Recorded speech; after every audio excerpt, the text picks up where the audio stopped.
നമുക്കിന്നൊരു മുട്ടയും ബ്രെഡും വെച്ച് ഒരു സ്നാക്സ് ഉണ്ടാക്കാം.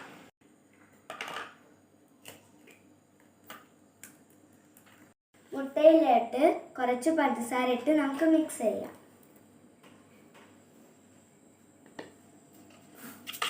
ഇൻഗ്രീഡിയൻസ് ഒക്കെ റെഡിയായി. എന്നിട്ട് നമുക്ക് ഒരു പാൻ എടുത്ത് അടുപ്പത്ത് വെച്ച് കത്തിച്ച് പാൻ ചൂടായിട്ടുണ്ട്. ഇനി നമുക്ക് കുറച്ച് എണ്ണ പുരട്ടി കൊടുക്കാം. ബ്രെഡ് എടുത്ത് മുട്ടയിൽ മുക്കി പാനിലോട്ട് വെച്ച് കൊടുക്കാം.